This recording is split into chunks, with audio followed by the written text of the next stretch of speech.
Cluster news today और मैं हूं आपके साथ मानवी ठाकुर। शुरुआत करते हैं आज की खास खबरों से। समाजवादी पार्टी प्रमुख अखिलेश यादव ने कहा कि शुभांशु शुक्ला और उनके परिवार और इस मिशन में शामिल सभी लोगों को बधाई।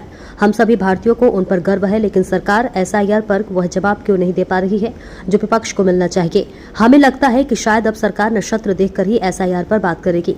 सबसे अहम सवाल, जब से टैरिफ लगा है हमारे भदोही के कालीन व्यवसायी, मुरादाबाद के ब्रास के व्यवसायी परेशान हैं। इतना ही नहीं, राज्य से चीजें बड़े पैमाने पर अमेरिका निर्यात होती थी, लेकिन आज व्यापारियों की कौन सुन रहा है। सरकार का कहना है कि विरोध है, ठीक है, लेकिन शुभांशु शुक्ला नेशनल इशू है, इस पे प्राइड का विषय है, इस पे चर्चा में क्या बात है?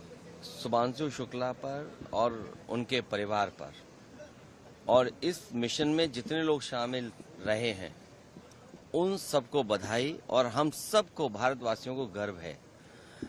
लेकिन सरकार जो एसआईआर पर जवाब मिलना चाहिए विपक्ष को, वो सरकार क्यों नहीं दे पा रही है। अगर सरकार को देखना ही है तो एस्ट्रोलॉजी और एस्ट्रोनॉमी दो अलग चीजें हैं। सरकार शायद नक्षत्र देख करके ही एसआईआर पे बात करेगी।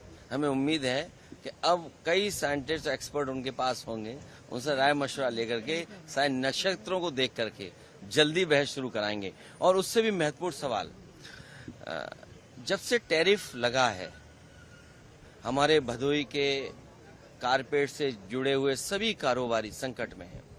मुरादाबाद के ब्रास से जुड़े हुए सब कारोबारी संकट में वो भी आ गए।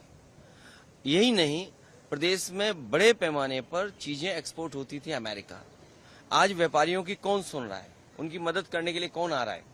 और फिर जिस सरकार ने वन डिस्ट्रिक्ट वन प्रोडक्ट को लेकर के न जाने कितना बजट रखा था, शायद किसी योजना में इतना बजट नहीं रखा गया होगा जितना वन डिस्ट्रिक्ट वन प्रोडक्ट पे। हम तो दिल्ली में भी देखते थे होर्डिंग, जो महत्वपूर्ण जगह है यहाँ पर, वहां भी प्रचार चलता था वन डिस्ट्रिक्ट वन प्रोडक्ट, प्रधानमंत्री जी की तस्वीर लगा करके वन डिस्ट्रिक्ट वन प्रोडक्ट। तो इस समय परीक्षा है उस स्कीम की कि भदोही के कारपेट को, मुरादाबाद के कारोबार को, कानपुर के कारोबार को, या उत्तर प्रदेश के अन्य जगह का जो कारोबार है टैरिफ की वजह से जो संकट में आ गया, उसकी मदद कौन करेगा, ये भी एक बड़ा सवाल खड़ा हो गया।